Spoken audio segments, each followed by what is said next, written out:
JD. Ang kwentong ito ay hango sa totoong buhay.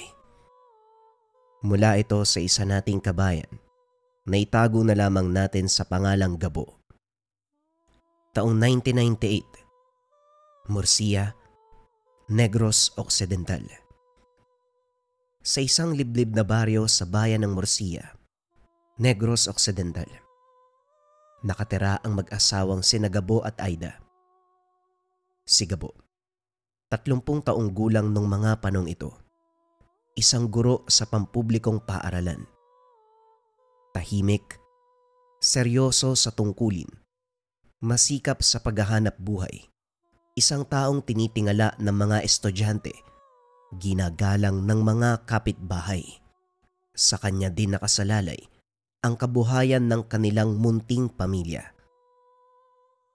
Samantala si Aida, 29 na taong gulang, isang simpleng may bahay.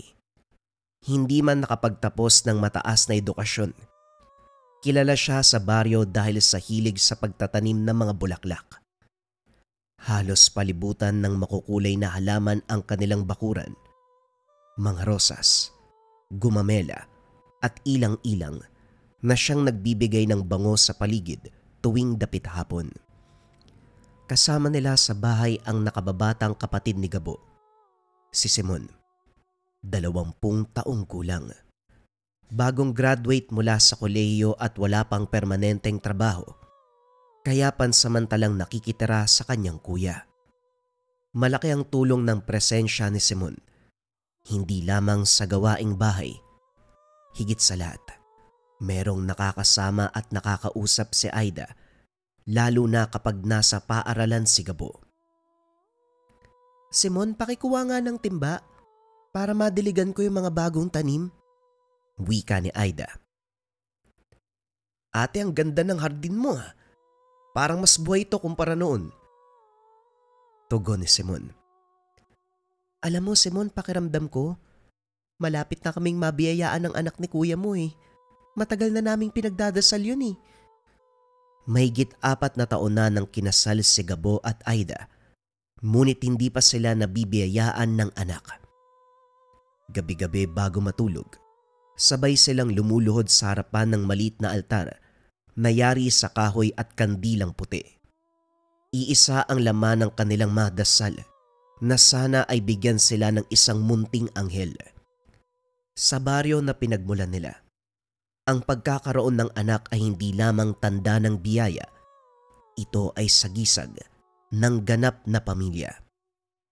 Kaya't ang bawat taon na lumipas na wala pa ring dumarating, nagiging tahimik na kirot sa puso nilang mag-asawa. Sa kabila ng payak na pamumuhay, tahimik at kontento ang kanilang araw-araw. Ngunit sa mga baryong tulad nito, kung saan ang gabi ay balot ng katahimikan at ang ihip ng hangin ay wari may dalang kwentong hindi maipaliwanag, ang simpleng pangarap ng pamilya unti-unting nahahaluan ng hilakbot at misteryo. Umaga isang gabi, madaling araw pa lamang gising na si Aida. Habang kumukutita pa ang ilaw ng gasera sa kanilang kusina, abala na siya sa paghahanda ng bayong, pagsusulat ng listahan ng mga bibilhin. Sa labas, rinig ang huni ng mga kuliglig, tilaok ng manok na nagsasabing paparating na ang liwanag. "Simon, bumangon ka na. Pupunta tayo ng palengke bago pa dumagsa ang mga tao. Mas maganda kung maaga eh, para mas makapili tayo ng sariwang isda at gulay." Nag-unat si Simon mula sa banig na hinihigaan. Agad siyang nagilamos gamit ang malamig na tubig mula sa tapayan. Nagbihis ng simpleng t-shirt at pantalon. Walang kaarte-arte, sumunod siya kay Aida palabas ng bahay. Magkasabay silang naglakad mula sa baryo patungo sa poblasyon. Humigit kumulang 30 minutong lakaran. Ang kalsadang dinaanan nila, maputik pa mula sa ulan kagabi. Sa magkabilang gilid, bumabalot ang hamog sa palayan na parabang manipis na ulap na nakadapa sa lupa. Malamig pa ang hangin tanging tunog ng tsinelas at alingawngaw ng kuliglig ang maririnig. Pagdating sa palengke, gising na rin ang ilang tendera. Abala ang mga ito sa pagtitimbang at pag-aayos ng paninda. Naamoy kagad ni Aida ang halimuyak ng bagong huling isda at sariwang gulay. Masigla siyang pumili ng bangus at tilapia, saka tumungo sa kabilang bahagi para bumili ng talong, okra at kumpol ng malunggay. Habang sila ay naglalakad mula sa isang pwesto patungo sa iba, napansin ni Simon ang isang lalaking hindi pamilyar. May katamtamang tangkad, payat ang pangangatawan, maitim ang balat, at may matang malamlam, ngunit matalim ang pagkakatitig. Tila sinusundan nito ang bawat kilos nila. Ate, kilala mo ba yung lalaki na nasa tindahan ng bangus? Kanina pa siya nakatingin sa atin eh. Mula pa nung nasa kabilang pwesto tayo. Hanggang dito hindi na natanggal yung titig niya, no? Napalingon si Aida. Doon niya nakita ang lalaking nakatayo lamang sa gilid ng palengke. Hawak ang isang lumang bayong at para bang walang intensyong bumili. Ang tingin nito ay diretso sa kanila. Hindi umaalis. Hindi kumukurap. Hindi eh. Wala akong kilalang ganyan. Baka naman nagkataon lang. Baka suki yan dito. Hindi ate. Talagang iba tumingin yan, no? Kanina pa yan eh. Sinusundan po tayo, hindi ako mapalagay eh. Napakagat ng labi si Simon at muling sumulyap. Nang magtama ang kanilang mga mata ng estranghero, nakaramdam siya ng kakaibang kilabot. Parang malamig na hangin na dumaan sa kanyang batok. Nagkipit balikat na lamang ito at pinagpatuloy ang pagbibitbit ng pinamili. Ngunit hindi mawala sa isipan na may kakaiba sa lalaking iyon. Matapos makapamili, nagmadali sina Aida at Simon pauwi. Bitbit ang bayong. Halos hindi lumilingon, subalit ramdam ang titig ng estranghero na parabang nakadikit sa kanilang mga likuran. Nang magpasya si Simon na sumulyap, wala na ang lalaki, parang bula na naglaho sa hangin. Nag-iwan ng matinding kaba at pagtataka sa dalawa. Ate, nakita mo ba? Nandyan lang siya kanina, di ba? Pinilit ngumiti ni Aida, ngunit mahahalata sa muka ang kaba. Hindi na siya sumagot at minabuting bilisan ang paglalakad. Sa bawat hakbang, mas bumibigat ang hangin sa paligid hanggang sa marating nila ang kanilang bahay. Pagdating nila sa bahay, kagad ibinaba sa mesa ni Simon ang mga bayong na pinamili. Si Aida naman ay biglang napaupo sa bangkito. Nanginginig at hawak ang ulo. Namutla ang muka at halatang mabilis ang tibok ng dibdib. Ate, ayos ka lang po ba? Namumutla ka oh. Baka nahilo ka sa biyahe. Simon, parang may kakaiba. Ang bigat ng ulo ko tapos bigla ako nasusuka. Teka, kukuha po ko ng tubig. Baka kailangan mong humiga, ate. Ngunit bago pa man makaalis si Simon, napansin niya ang kakaibang kislap sa mga mata ng kanyang ate. Hindi lang sakit o pagkahilo, kundi isang halong pag-asa at pananabik.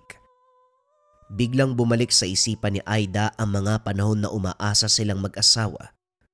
Ang mga gabi na paulit-ulit silang nagdarasal na sana ay mabiyayaan sila ng anak. Dahan-dahang tumayo si Aida at halos nanginginig na binuksan ang kanilang aparador. Mula roon, kinuha niya ang isang kahon na may pregnancy test na matagal nang nakatago sa loob. Habang inaantay ang resulta, naririnig ni Aida ang mabilis sa tibok ng kanyang puso. Ang bawat segundo ay parang oras, mabigat at mahaba. Hanggang sa unti-unting lumitaw ang dalawang malinaw na guhit. Positibo, Simon. Totoo na to, magiging nanay na ako. Magiging tatay na rin ang kuya mo. Talaga po ba, ate? Ibig sabihin, magkakaroon na kayo ni kuya ng anak? Sa wakas ate, magandang balita po yan. Siguradong matutuwa si kuya pagdating niya mamaya. Pagsapit ng gabi, nang makauwi si Gabo mula sa paaralan, kagad sinalubong ng balitang ito. Hindi siya makapaniwala. Halatang nangingilid ang luwas sa mga mata habang hawak-hawak ang kamay ng asawa. Salamat. Salamat po ama sa biyayang ito. Mahal, bukas sa bukas pupunta tayo sa bayan. Magpapakonsulta tayo sa doktor para makasigurado. Unang anak natin to. Gusto kong maging ligtas, maging malusog yung anak natin. Kinabukasan, kagad silang nagtungo ni Gabo sa bayan. Sumikat ang araw ng matindi. Ramdam ang init habang naglalakad papasok sa klinika. Doon ay siksikan ang mga tao. Matatandang inuubo. Mga batang umiiyak at ilang pasyenteng matamlay ang anyo. Habang nakaupo sila sa bangko, ramdam ni Aida ang bilis ng tibok ng puso. Hindi siya mapalagay. Paulit-ulit hinahaplos ang kanyang tiyan. Iniisip kung totoo nga ba ang lahat ng kaganapan. Dahan-dahang inabot ni Gabo ang kamay ng asawa. Pinisil ito ng mahigpit. Huwag kang kabahan, mahal ko. Ano man ang resulta, tatanggapin natin, kasama mo ko. Gabo, kasi matagal nating hiniling to eh.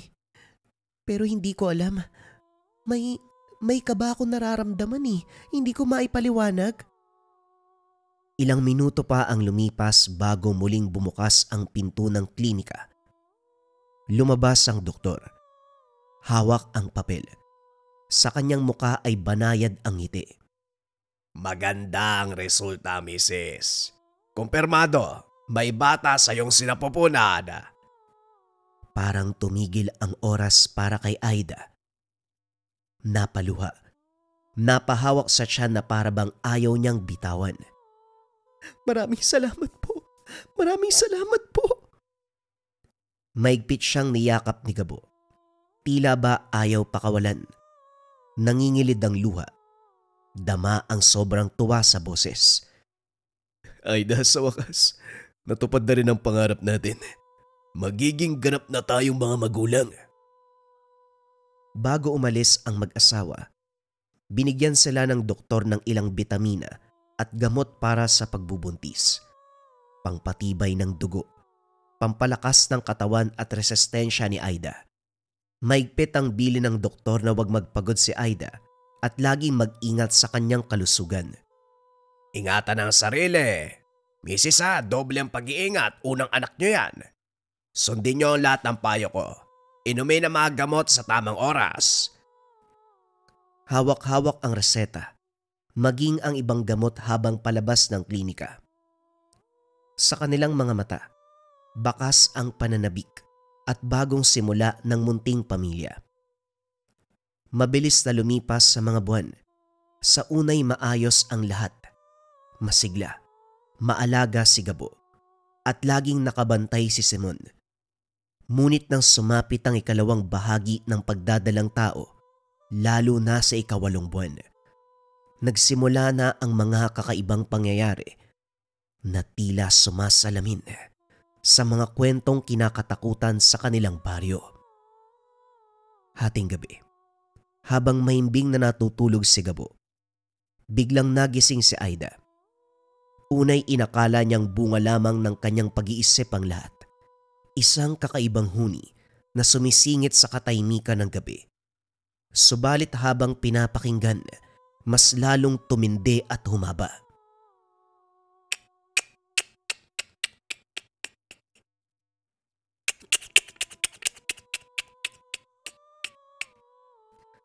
Parang may malamig na hangin na biglang dumampi sa kanyang balat. Gumagapang mula sa batok pababa sa likod. Agad siyang kinilabutan, kaya mabilis niyang hinawakan ang braso ng asawa. Mahal, gumising ka. Narinig mo ba yun? Bakit? Ano ba yun? Anong narinig mo? Mahal, baka guni-guni mo lang yan ha. Matulog ka na. Dahil lang sa pagod yan, hindi yan maganda sa bata. Hindi Gabo. Pakinggan mo ng mabuti. Hindi imahinasyon. Narinig mo ba yung huni? May tik-tik na umaaligid sa bahay natin. Ang sabi ng matatanda, kapag malakas ang tunog, ibig sabihin malayo pa. Pero kapag mahina na, Diyos ko, ibig sabihin nandito na siya. Malapit na yun sa atin. Habang nagsasalita si Aida, umalulong ang mga aso ng mga kapitbahay. Wari ba may nakikitang hindi pangkaraniwan? Ang kanilang alulong ay matinis at galit. Parang may gustong itaboy. Kasabay nito, dahan-dahang pumasok sa kanilang silid ang isang nakakasulasok na amoy na parabang nabubulok na bangkay ng hayop na nilalangaw. Maya-maya pa, narinig nila ang mabigat na yabag sa bubong ng bahay. Mabagal at dahan-dahan. Parang may nilalang na naglalakad sa ibabaw ng pawid. Bawat hakbang, nagmimistulang mabigat na bato ang tumatama sa kahoy. Nagising din si Simon mula sa kabilang kwarto. Agad siyang lumabas. May hawak na itak at halos madapa sa pagmamadali. Kuya, ate, may tao sa bubong. Naririnig ko eh. Naririnig ko yung yabag. Diyos ko, protektaan mo ang anak ko. Huwag kayo maingay. Aida, huwag ka masyadong magpapadala sa takot. Hindi sila makakalapit hanggat buo ang pananampalataya natin. Labanan natin ang dasal. Nagpatuloy ang huni ng tiktik sa paligid. Paminsan ay malakas, paminsan ay mahina, na tila ba nililin lang ang kanilang pandinig kung saan ito nagmumula. Minsan ay parang nasa malayo, ngunit sa isang iglap, nasa mismong bubungan na nila.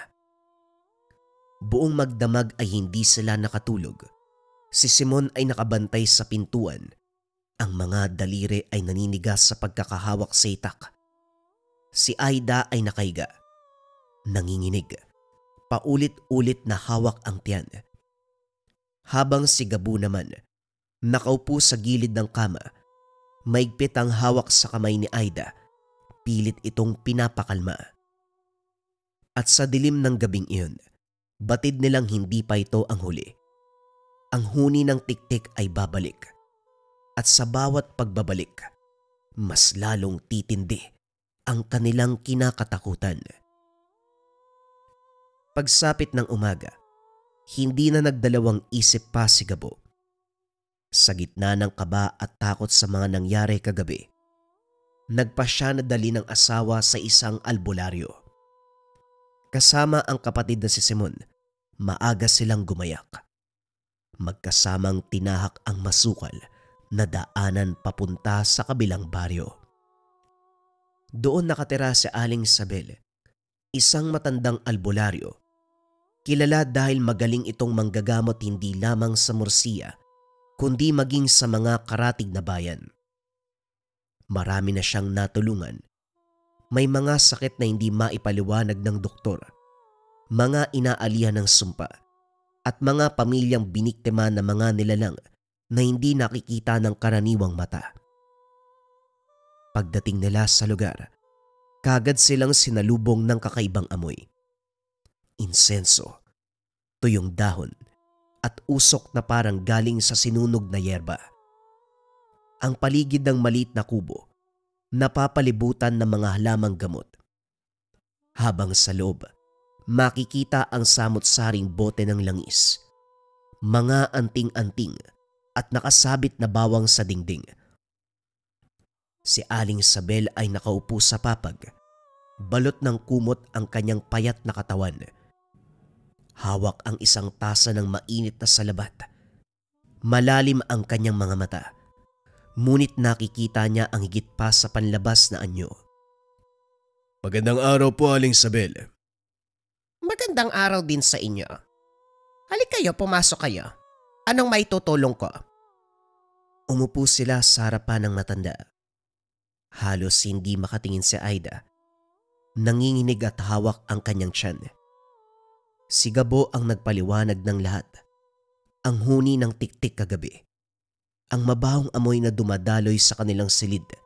kasama pa ang mabigat na yabag sa bubong. Tahimik lang si Aling Isabel. Wari ang bawat salita ni Gabo. Matagal niya nang alam. Ang kanyang mga mata ay nakatitig kay Aida. Mula ulo hanggang paa na parabang sinusuri ang kaluluwa ni Aida. Matapos ang ilang minutong katahimikan, huminga ng malalim ang matanda at nagsalita. Ang asawa mo, Gabo, inaaswang. Ang tiktik na naririnig nyo ay hindi ibon. Isa itong kasabwat ng mga aswang. Tagapagbalita, tagapagbantay nila. Kapag humuhuni, nagbabadya ito na may umaaligid na aswang na handang manghuli. Nanlaki ang mga mata ni Gabo at Simon. Si Aida naman, halos maluha sa takot. Kumapit siya sa braso ng asawa. Ramdam ang panginginig ng katawan. Aling Isabel, ano po ang gagawin namin?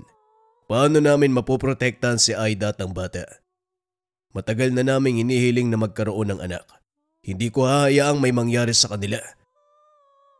Kinuha ni Aling Isabel ang isang maliit na bote ng langis na kulay berde. May halo pang mga dahon sa loob. Inabot niya ito kay Aida na may kasamang mariing tagubilin. Ito ay langis na pinagpala ng mga dasal at orasyon. Ipahid mo sa iyong tiyan tuwing gabi bago ka matulog. Ang amoy at init nito ang magtataboy sa mga nilalang na naglalaway para sa iyong anak. Ito naman ang habak. Itali mo ng maigpit sa iyong bewang at pong mong tatanggalin kahit anong mangyari. Habang suot mo ito, hindi sila basta makakalapit. Ngunit tandaan mo, hindi lang ito gamit, kundi panangganang pananampalataya. Huwag kang bibitiw sa iyong dasal. Lumapit si Aling Isabel kina Gabo at Simon. Seryoso ang muka. Maglagay kayo ng bawang at asin sa lahat ng bintana at pintuan ng bahay.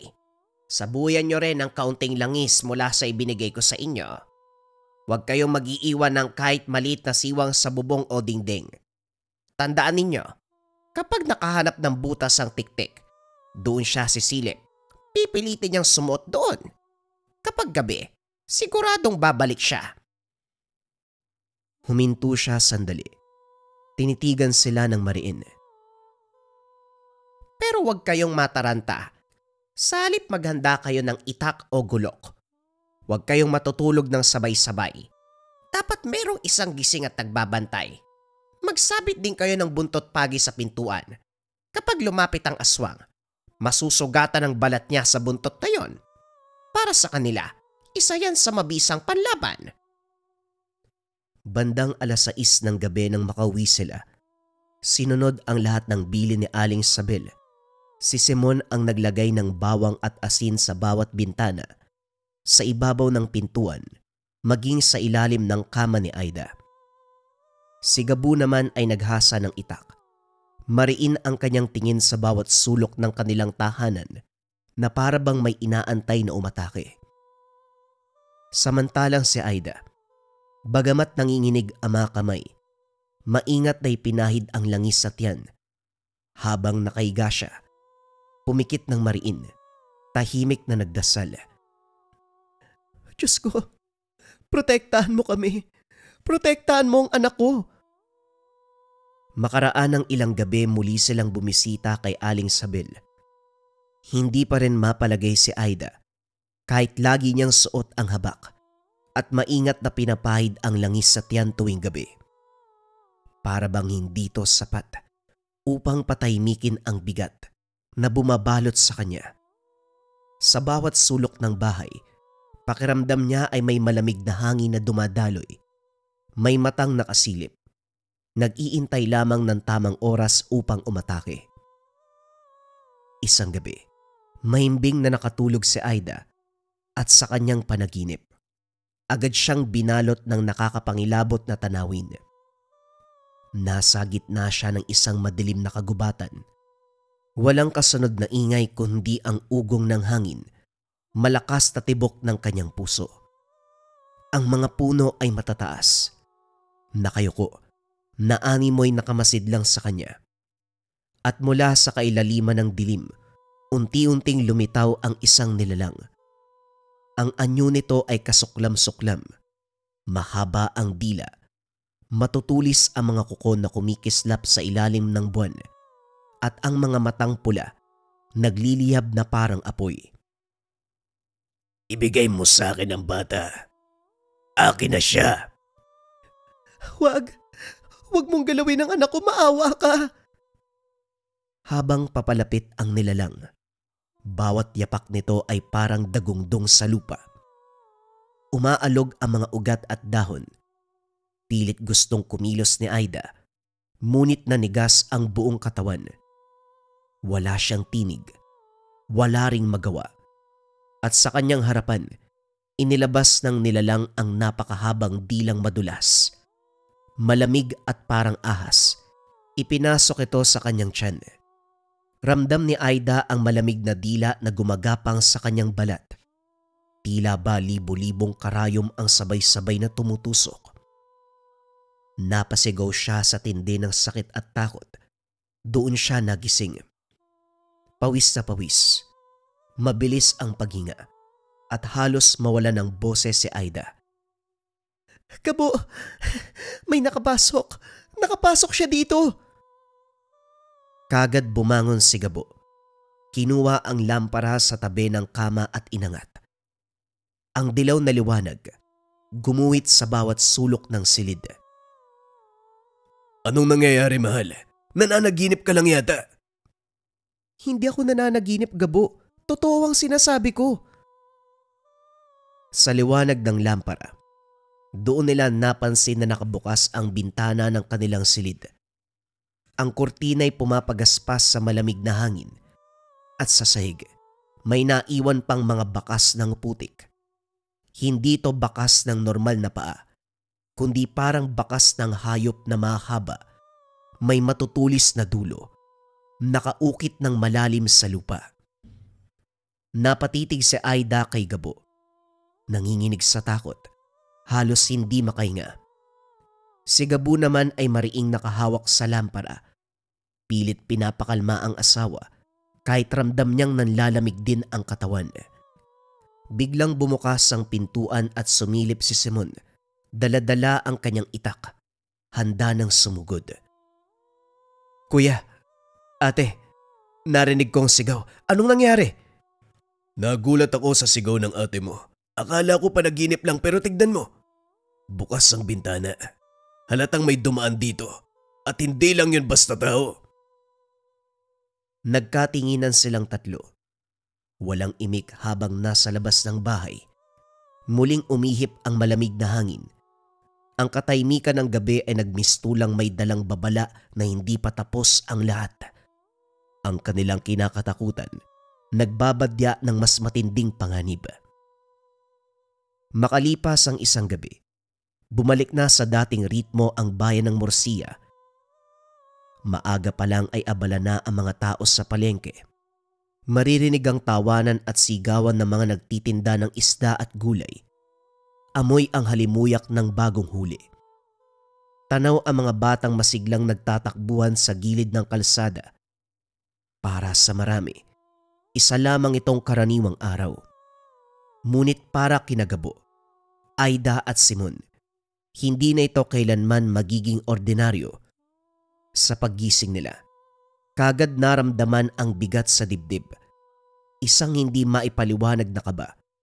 Parang may mga matang nakabantay sa kanila mula sa hindi kalayuan.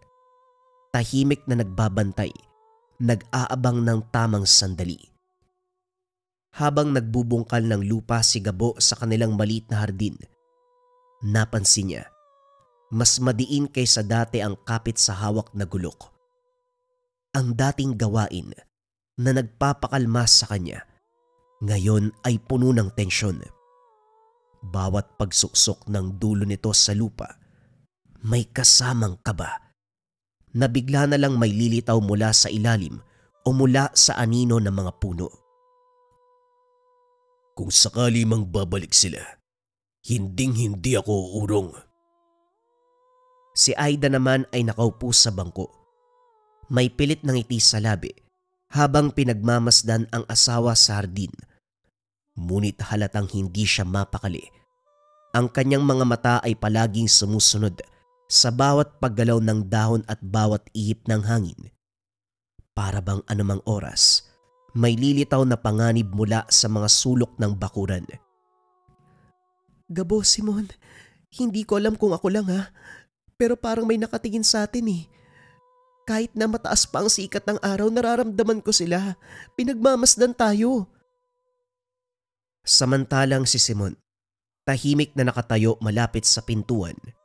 Hawak-hawak niya ang langis at ang napakatalim na itak sa kabilang kamay. Ang kanyang mga mata ay palipat-lipat. Masuring tinitignan ang bawat anino. Wari may hinahanap na hindi nakikita ng iba. Alam kong hindi pa to tapos. Babalik sila.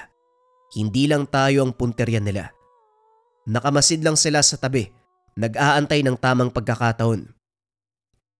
Kahit ang karaniwang huni ng kuliglig at palaka mula sa sapa ay nagdudulot ng kilabot. Ang dating musika ng gabi, ngayon naging mga bulong ng dilim. Mga paalala na anumang oras, maaaring bumalik ang panganib. At sa kabila ng liwanag ng araw at ingay ng bayan, alam nila na hindi pa sila ligtas. Darating na naman ang gabi. Darating ang oras na muli silang susubukin. Hindi lang ang kanilang tapang, kundi maging ang pagkakaisa bilang pamilya. Kinagabihan, bumuhos ang malakas na ulan. Ang bawat patak nito ay sunod-sunod na dumadagongdong sa pawid. Para bang mga daliring kumakatok sa bubong. Kasabay ng hangin ang mahabang ugong na wari nagdadala ng bulong ng panganib. Sa loob ng bahay nila Gabo, bawat hampas ng hangin sa dingding ay parang babala na hindi ito basta bagyo lamang. May halong presensyang nagtatago sa dilim. Nasa kama si Aida. Hinihimas ang tiyan habang nakapikit. Pilit pinapakalma ang sarili. Ngunit ang bigat sa dibdib, hindi na maitago pa. Gabo, Simon, parang lalong bumibigat yung pakiramdam ko. Parang malapit lang sila, nasa paligid lang sila. Umupo si Gabo sa tabi ng asawa.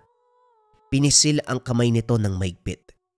Pilit pinapakita ang katatagan, kahit siya man ay nanglalamig ang katawan. Mahal, huwag ka mabahala. Nandito kami ni Simon. Ipagtatanggol ka namin kahit anong mangyari. Samantalang si Simon, nakapwesto sa may pintuan, basang-basa ng pawis kahit malamig ang gabi. Maigpit ang hawak niya sa gulok at sa kabilang kamay may supot ng asin. Ate, kahit magpakita sila ngayong gabi, hindi sila makakalapit. Hinding-hindi habang humihinga pa ako. Bago pa makasagot si Aida, isang nakakakilabot na tinig ang sumabay sa gupit ng hangin. Malalim, garalgal at mistulang nang gagaling mula sa lahat ng direksyon. Sa bubong, sa lupa at sa hangin na pumapasok sa siwang ng bahay. Naamoy ko ang sanggol. Sariwa, mabango, nakakaakit. Ibigay mo siya sa amin. Ibigay mo siya ngayon. Napatigil silang tatlo. Namutla si Aida. Nanginginig at maigpit na kumapit kay Gabo. Halos bumaon ang mga kuko niya sa braso ng asawa. Ang kanyang mga mata ay nang laki. Puno ng takot na hindi mawari. Gabo, ano yun? Narinig mo ba? Hindi yan guni-guni. Totoo sila. Kagad na tumayo si Gabo. Pinapanatiling kalmado ang boses. Ngunit matigas ang titig sa dilim. Oo, mahal, narinig ko. Pero huwag kang matakot. Basta huwag mong hubarin ang habak na binigay ni Aling Isabel. Ipahid mo uli ang langis sa tiyan mo ngayon. Tandaan mo, dito ka lang sa loob. Huwag kang lalabas ng tahanan kahit anong mangyari. Manatili ka lang dito. Muling dumagungdong ang bubong. Ang mga aso sa labas, umalulong ng sabay-sabay. Wari ba nakakita ng kaaway na hindi nakikita ng karaniwang mata? Sa loob ng bahay, naramdaman nila ang biglang paglamig ng hangin at ang amoy na parang imburnal, dahan-dahang pumapasok sa kanilang silid. Naganda na sila. Ang gabi ay hindi basta daraan. Ito ay magiging laban ng buhay at kamatayan. Yumanig ang bubong na para bang may dambuhalang paa ang humahagis ng mabibigat na bato sa ibabaw. Tumitilapon ang ilang pawid. Sumabog ang alikabok na nagpapagaspang sa hangin. Sa liwanag ng lampara, gumuhit ang aninong nagniningning sa dingding. Mabagal ang kilos. Mabigat ang paggalaw at may nakakakilabot na kurba tulad ng nagpapalipat-lipat na anino. Mula sa siwang ng bubong, unti-unting sumilay ang mahabang dila. Makintab, basa sa kakaibang katas, kumikislap kahit sa dilim. Lumusot ito pababa, diretso papunta sa gitna ng kwarto, nakaturok sa tiyan ni Aida na parabang binabantayan ang isang alay. Agad inangat ni Simon ang itak, pinabilis ang paggalaw. Tinaga niya ang dila ng buong puwersa. Umalingaw-ngaw ang napakalakas sa sigaw mula sa bubungan. Isang hinagpis na kalahating hayop, kalahating tao. Sumasayad sa balat, tumatagos sa buto. Umangil ng napakalakas ang aswang. Umatras ang dila at parabang nagyugyog ang pawid. Hindi nagtagal ay may dumating pang dalawang nilalang. Sa bintana kumislap ang pulang mga mata. Naghahanap sila ng butas na pwedeng madaanan. Simon, sa bintana! Pigilan mo! Tumakbo si Simon at dinakma ang buntot ng pagi. Iniampas niya ito sa mahabang kamay na sumusubok pumasok. Nagliyab ang balat ng nilalang. Mula sa singaw ng apoy, kagad na sumabog ang maitim na usok. Pero nanatili silang alerto. Hindi pa tapos ang lahat. Gabo, ayoko mawala yung anak natin. Hindi ka nila magagalaw, Aida. Hinding-hindi nila makukuha ang anak natin. Hanggat nandito ako, hindi ko kayo papabayaan. Gagawin ko ang lahat kahit buhay kong kapalit. May sumunod na hampas. Mga kuko sa kahoy. Pagmuya sa bubong. May hinang kaluskos sa paligid ng bahay. Hindi pa tapos ang pagsalakay. Naglakad-lakad sila sa bubong. Sinusubok ang kainaan. Ngunit ang apoy at ang mga kamay ng kapitbahay na dumating pumigil sa panibagong pagsuot. Sa labas, tumunog ang mga sandatang tinik ng sulo at ang mga alulong ng aso habang ang aswang ay umunong sa gilid ng bakuran. Pinag-iisipan ang susunod na galaw. Nanahimik sandali ang silid. Humagulgol si Aida. Pinipigil ang hinga. Si Simon ay nanginginig. Hawak pa rin ang itak na may dugo na itim. Si Gabo ay nakayuko sa harap nila. Dala ang matinding galit. Hindi pa tapos ang laban. Kailangan natin maging handa. Umakyat siya sa bintana. Sinara ang natitirang siwang at pinagtibay ang pako.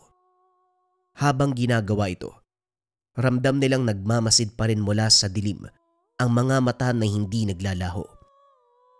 Ilang sandali pa, dumating ang ilang kapitbahay na may dalang proteksyon, gaya ng sulo, sibat, asin at bawang. Kasama nila si Tia Lorna at ilang kalalakian. Mabilis na kumaripas nang marinig ang mga sigaw at ang nakakakilabot na huni mula sa bahay nila Gabo. Ang mga mukha nila, bakas ang kaba, ngunit dala ng tapang at pagkakaisa.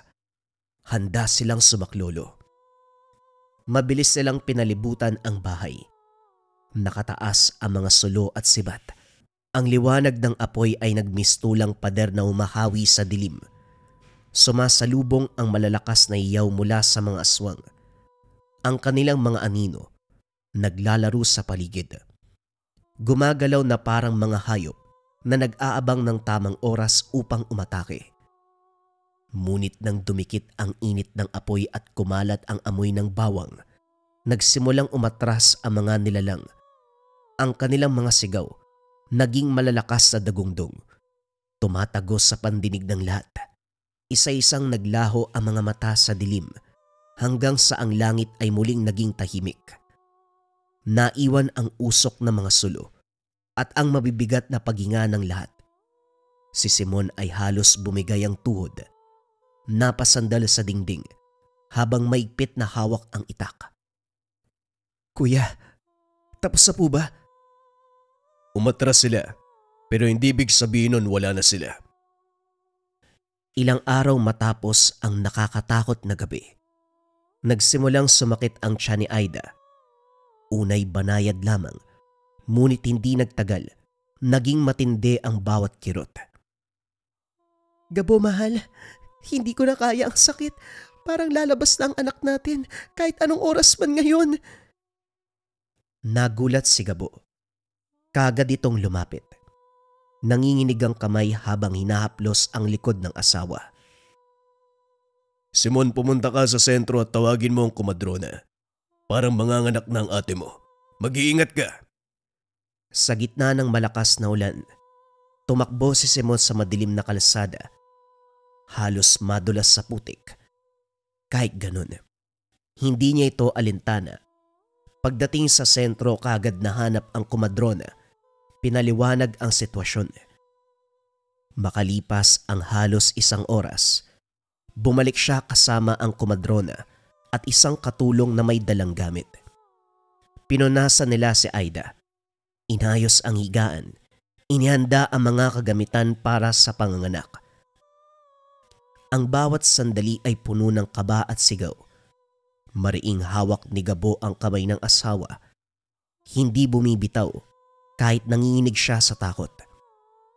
Samantalang si Simon, nasa labas ng silid, paikot-ikot at hindi mapakali sa paghihintay. Makaraan ng ilang sandali ng pag-ire at pagluha, napuno ang silid ng malakas na iyak ng isang sanggol. Malusog! Malusog ang batang lalaki! Itinabi ang sanggol kay Aida. Nang masilayan niya ito, kagad siyang napaiyak. Maigpit na niyakap ang maliit na bata. Gabo, ligtas ang anak natin. Sa wakas, kumpleto na tayo, Aida. Pagkaranig ng unang iyak ng sanggol, kagad na pumasok si Simon sa silid. Halos mamula ang kanyang mga mata sa pag-aalala. Ngunit ngayon, napalitan ng tuwa. Ate, kuya, sa wakas, pamangkin ko na yan. Ligtas siya at ligtas din kayong dalawa. Masaya ako para sa inyo. Lumipas ang ilang linggo. Unti-unting bumalik sa normal ang takbo ng buhay nila Gabo, Aida at Simon. Tahimik na muli ang mga gabi. Ngunit sa kaibuturan ng kanilang isipan, nananatili ang pangamba. Alam nila ang mga aswang ay maaaring bumalik anumang oras at ang mga sugat ng karanasan ay hindi basta mawawala.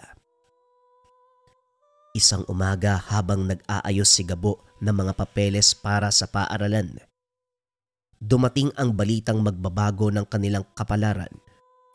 Siya ay na-promote bilang head teacher. Inilipat sa isang mas malaking paaralan sa bayan. Mahal. Simon, lilipat ako sa bayan. Doon na tayo maninirahan. Mas magandang oportunidad at higit sa lahat, mas ligtas para sa pamilya natin. Salamat sa Diyos, Gabo, sa wakas. Magkakaroon tayo ng maayos na tirahan para sa ating anak. Hindi na ako matatakot tuwing sasapit ang gabi.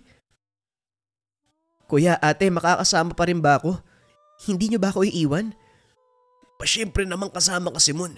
Hindi ka namin iiwan dito. Kahit saan kami magpunta, dapat kasama ka. Sa kabila ng pinagdaanan natin, bahagi ka na ng pamilya.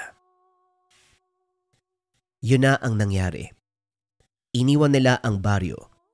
Dala ang mga alaala ng hilakbot at ang tapang na pinaglaban. Nagsimula silang muli sa bayan, Sa isang bahay na yari sa matibay na semento, may malalaking bintana na nakatayo sakaling mas maliwanag at mas matao. Malapit din ito sa paaralan kung saan nagsisimula ng bagong tungkulin si Gabo bilang head teacher. Isang hapon, habang nakatayo sa beranda ng bagong bahay, natanaw ni Aida ang bakuran. Ang kanyang mga mata ay kumikislap habang nakikita ang anak nilang mahimbing na natutulog sa bisig ni Simon. Mahal, hindi ako makapaniwalang nandito na tayo. Wala nang pawid sa bubong na tinatapakan ng mga nilalang. Wala nang huni ng tiktik sa dilim at higit sa lahat, wala nang mga matang nakamasid mula sa bubong. Sa wakas malaya na tayo. O mahal, dito ligtas ka. Ligtas ang anak natin. At dito natin sisimulan ng bagong yugto ng buhay. Dito din lalaki si Bunso nang walang kinakatakutan. Makakapaglaro siya sa kalye na tanging ingay, mga tawanan ng mga batang makakasalamuha niya. Unti-unti silang namuhay ng normal.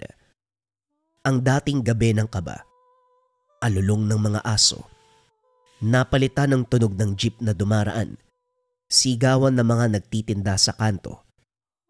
Si Aida, muling nakapag-ayos ng mga bulaklak sa bakuran. At si Simon, nakahanap ng trabaho sa isang tindahan sa bayan.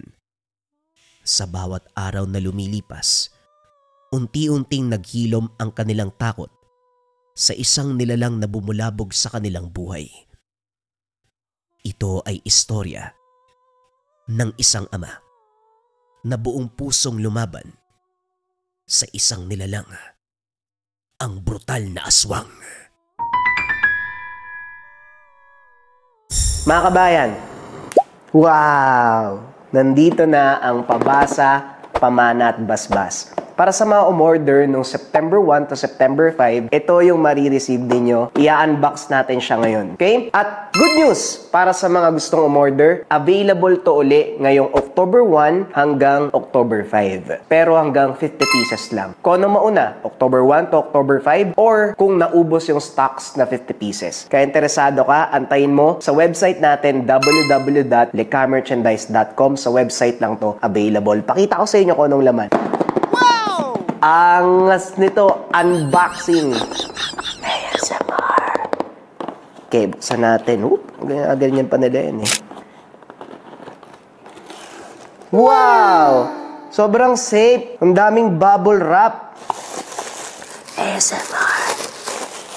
Uy, diba? Ito yung marireceive ninyo mga kabayan. Sobrang ganda. Ito yung pinakabago natin na bubble wrap sa Leka. Bubble wrap pa lang, may nakalagay na ganyan. So ito yung una nyo marireceive. Laan natin. So yan, lahat yan. Pabasa, pamana, tapos basbas nandito lahat. Unahin natin to. Ito yung pabasa. So pagbukas niyan, yan, nakalagay siya sa envelope. Tapos, nasa loob yung, andyan yung readings. Hindi ko na lang papakita kabayan kasi personal to eh. So nakalagay pa rin yan siya dito sa ating specialized bubble wrap na may likha na nakalagay. Sobrang ganda. So after ng pabasa, meron tayong tinatawag na, eto, yung kanyang pamana. Yung pamana, ito yung tangan or yung gamit na batay sa kanyang pabasa. Wow! Sobrang ganda! Ayan yung ano niya, kabayan. Pakita ko din sa kabila. 'Di ba? Sobrang espesyal nung pamana sa kanya. At syempre, hindi mawawala yung pangatlo, yung tinatawag nating basbas. Itong basbas, ito yung langis na may pangalan sa loob. Yan o. Sobrang espesyal yan kabayan. Sobrang ganda. Andyan lahat ng sangkap, mga pangkalikasang sangkap sa loob. At yung basbas, yung pangalan mo, ilalagay din natin dyan sa loob. So ito lahat na matatanggap nyo kabayan. Nakalagay siya sa kulay pulang box. Red symbolize life. Tapos nakalagay siya dito sa mga bubble wrap natin na sobrang espesyal. Pakita ko ulit isa-isa yung mga gamit. Again, ito yung marireceive ninyo, yung pabasa ninyo, yung pamana, at basbas. Para sa lahat ng interesado, again, magiging available to ng October 1 to October 5. 50 pieces only. Kung anong unang matapos, yung October 1 to October 5 o yung 50 pieces. Abangan mga kabayan, sa website lang ito available, www.lekamerchandise.com. Mag-ingat sa mga scammers.